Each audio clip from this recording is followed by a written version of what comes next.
संतश्रेष्ठ श्री गजानन महाराज यांची पालखी आज हिंगोली जिल्ह्यातून परभणीत खरं तर या ठिकाणी दाखल झालेली आहे। पुढचे 5 दिवस परभणी जिल्ह्याच्या विविध ठिकाणी या एकूणच पालखीचा मुक्काम असणार आहे।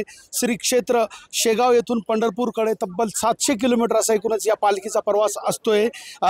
यंदाचा पालखीचा 56वा खरं तर वर्ष आहे आणि अत्यंत शिस्तीनं या ठिकाणी पालखीचे दर्शन घेण्यासाठी परभणीकर या ठिकाणी मोठ्या संख्येने जमल्याचं आपण पाहतोय।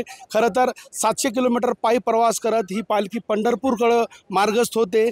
32 दिवस एकूणच असा पायी प्रवास एकूणच या पालखीचा असते। वारकरी मंडळी यामध्ये पालखी सोहळ्यात मोठ्या प्रमाणावर सहभागी होते। 700 पेक्षा अधिक वारकरी या पालखीसोबत या ठिकाणी चलत असतात। तब्बल 4 जुलै रोजी या ठिकाणी पंढरपूर येथे संतश्रेष्ठ श्री गजानन महाराज यांच्या पालखी ही पंढरपुरात दाखल होते। मात्र एकूणच परभणी जिल्ह्यामध्ये आज आगमन झाला आणि त्यानिमित्तानं मोठ्या प्रमाणावर भक्तीचा वातावरण आपण या ठिकाणी निर्माण झाल्याचं पाहतोय। खरं तर आज श्री क्षेत्र त्रिधारा या ठिकाणी पहिला पालखीचा मुक्काम असणार आहे। उद्या ही पालखी परभणी शहरात दाखल होते आणि त्यानंतर ब्राह्मणगाव, खळी आणि गंगाखेड असा प्रवास पालखीचा असतो।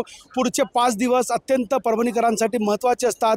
जागोजागी मोठ्या प्रमाणावर भाविक या ठिकाणी महाराजांच्या पालखीचे दर्शन घेत असतात आणि मोठ्या संख्येनं आज पहिल्या वेळी परभणीत आगमन झाल्यानंतर या ठिकाणी हजारो अनुयायी या ठिकाणी जमलेले आहेत। आपण या ठिकाणी पाहतोय की गजानन महाराजांच्या पालखीचे दर्शन घेण्यासाठी मोठ्या संख्येनं परभणीकर खरं तर दाखल झालेले आहेत। वर्षभर खरं तर परभणीकर आतुरतेनं एकूणच या पालखीची वाट पाहत असतात। अखेर आज परभणीच्या त्रिधारा या ठिकाणी ही पालखी दाखल झालेली आहे आणि पुढचे 5 दिवस परभणीच्या जिल्ह्याच्या विविध ठिकाणी या पालखीचे एकूणच मुक्काम असणार आहे। त्यामुळे एकूणच पुढचे 5 दिवस परभणीची पूर्ण वातावरण हा भक्तिमय राहणार असणार आहे।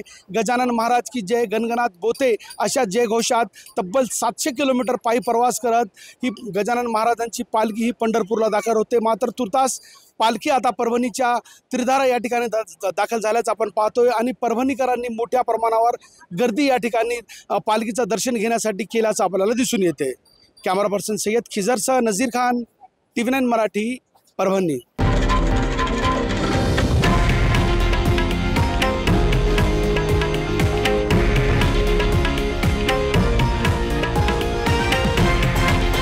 हे आहे देशातील नंबर 1 न्यूज नेटवर्क आणि आपण पाहत आहात TV9 मराठी, एकमेव।